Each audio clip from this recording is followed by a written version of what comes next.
These three rules govern every single human relationship you'll ever have. I don't care whether it's romantic, platonic, professional, with your spouse, significant other, with coworkers, with the mailman, with the clerk at the grocery store. Every single one of those, if you have any relationship with any other human being, it is always the success, the satisfaction you feel from it, the happiness you are to have in it, to be in it, is always defined by exactly three rules and only these three rules. Number one, stay in your garden. And your garden, in this case, is a metaphor. The short version of this rule is own your shit and don't try to own their shit. Specifically, the things that are in your garden. Think of the garden as a metaphor. Think of like a medieval walled garden where you get to spend time, where it's your sanctuary, where it's your safe place, and you get to design it however you want. It's your personal place. You are the monarch that owns that place, and nobody else gets to say what's in there or what's not in there or how it's arranged. There are exactly four things that qualify as being inside the walls of your garden. That's your thoughts, your emotions, your beliefs, and your decisions. Those four things, being in your garden, staying in your garden, involves taking ownership of those things. Don't blame other people for what you think. Don't blame other people for how you feel about what you think or what they did or anything else, any other circumstances. Don't blame outside circumstances. Don't blame other people for what you believe, and own your own decisions as your own. Say, I made that decision. I made that choice. And maybe it didn't turn out the way I want. Maybe I didn't predict that it would go the way that I wanted to, but I'm the one that made the choice. That's owning your things. Owning your, some people will call this boundaried living. Similar, but this is more specific. These four things are what is in your garden. And those are the four things, those are the only four things in the entire universe that you have absolute total authority over. Interesting absence from that list, by the way, is your body. Your body is certainly, you have property rights, let's say, over your body, but you don't have full and total control over your body. Other people can push you in the arm, shove you over. They can violate your personal space. They can violate your personal rights, and they can do things to your body that you don't agree to. And your body can betray you. Your body can do things that you didn't tell it to do. Diseases, weird nervous twitches, whatever.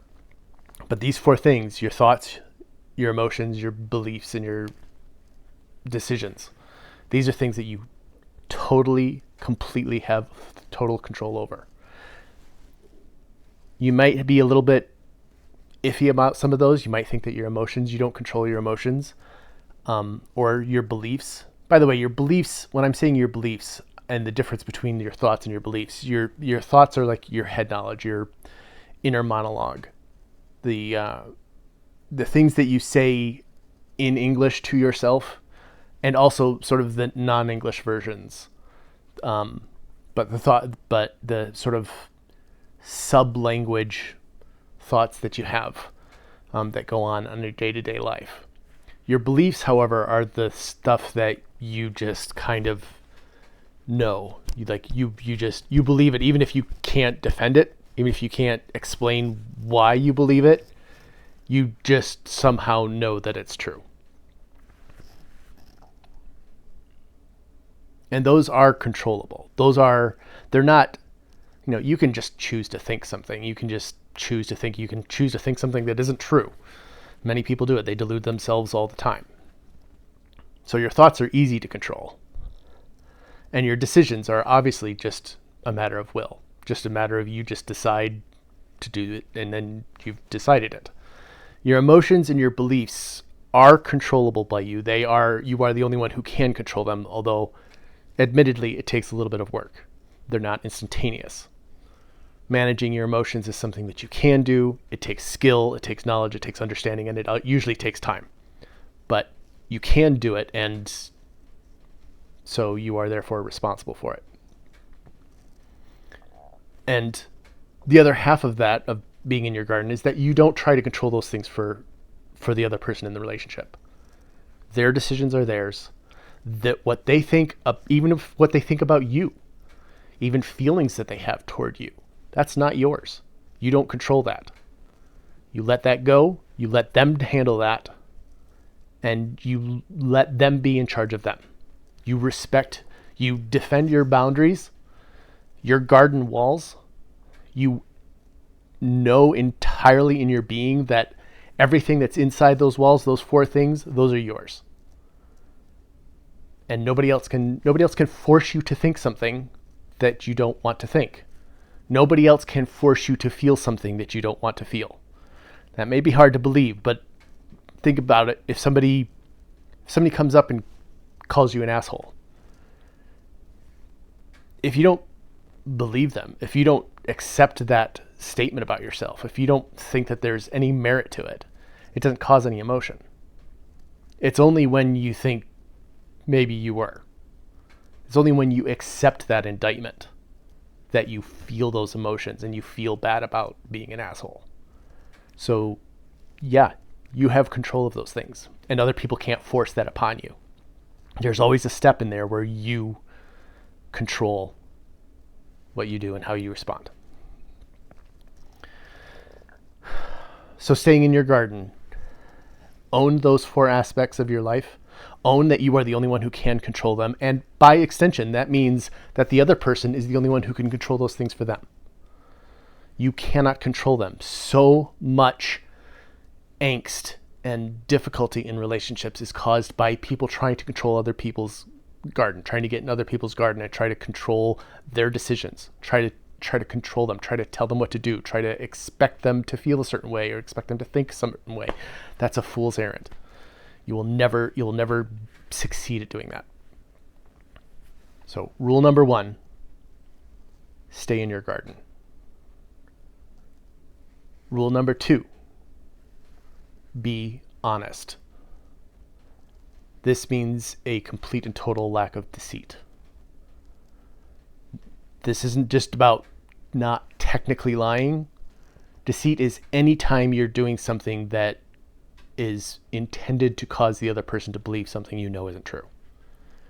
That could be keeping your mouth shut.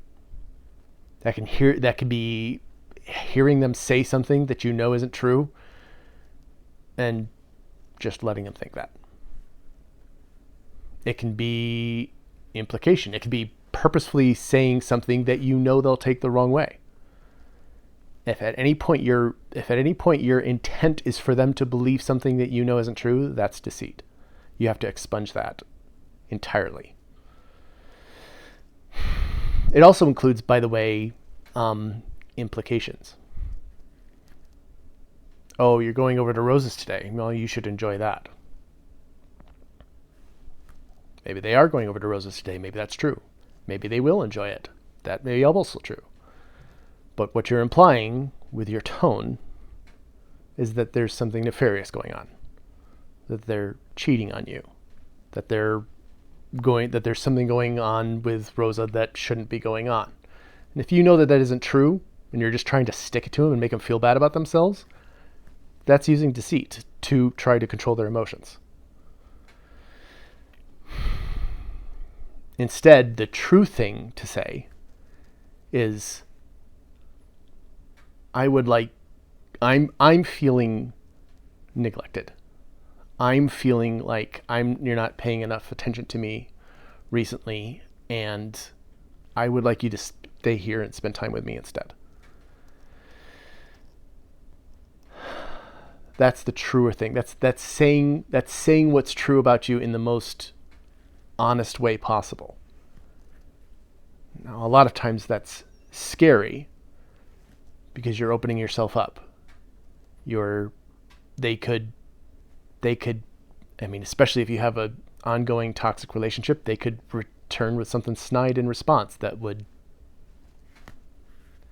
Maybe touch on something that you've got emotional baggage about, something that a sore spot for you. Or maybe they could, take that opportunity to climb in your garden or to say something mean or hurtful against you. And by the way, that's another way of being deceitful, is saying something to that, hitting a sore spot in the other person that you know will cause them to feel bad. Not cause them to feel bad, but they're likely to respond to it in a way that will make them feel bad. And you're doing that as a punishment. That's a form of control. That's a form of trying to control their decisions and their feelings, through just control their decisions through controlling their feelings and hoping that they'll do what you want them to do just to avoid the pain. That's no good.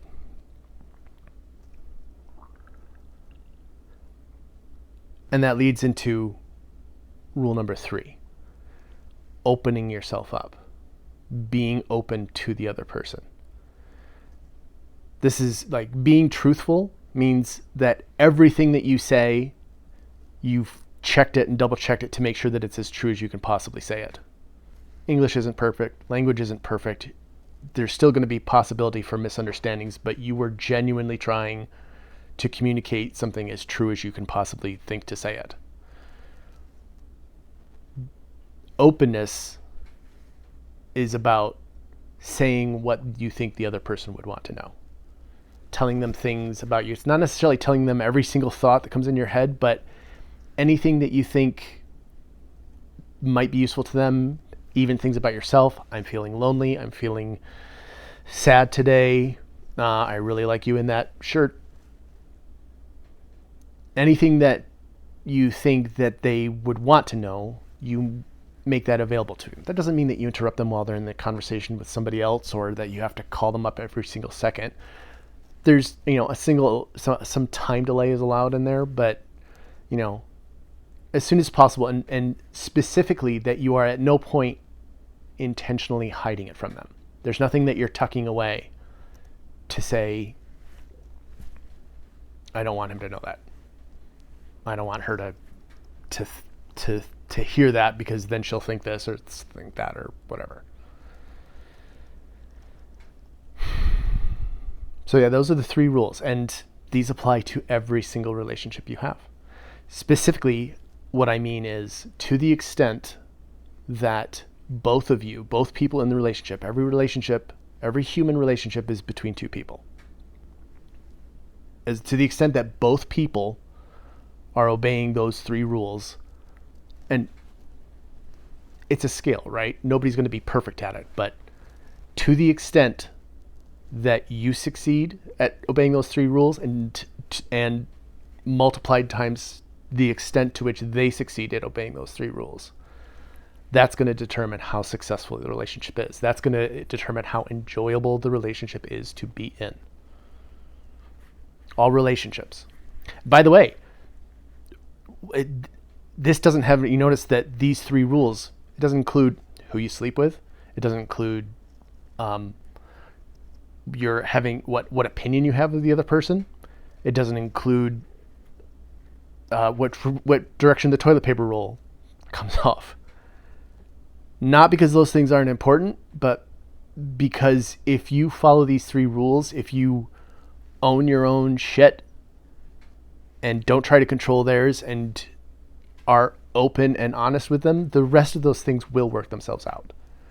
You can have a non-toxic, reasonable adult conversation about the toilet paper roll if you're both being open and honest and acknowledging that the other person has their rights too. So follow those 3 rules to the best of your ability. Discuss this. If your partner, if the other person in the relationship, I'm saying partner because, our close relationships, our spouses, our significant others are the relationships that are most important to us. But this applies to every relationship. Now, some relationships you're not going to care about. Some relationships you don't care about putting the work in. Your mail carrier, for example. If that relationship isn't great, it's probably fine. It's probably not going to be a wreck to your life. But these 3 rules and how you apply them will determine how good that relationship is. And you have to decide how much effort you want to put into each relationship that you have. So those are the 3 rules. Apply them, try it out, test my theory, and I think you'll find that it applies, that it works universally.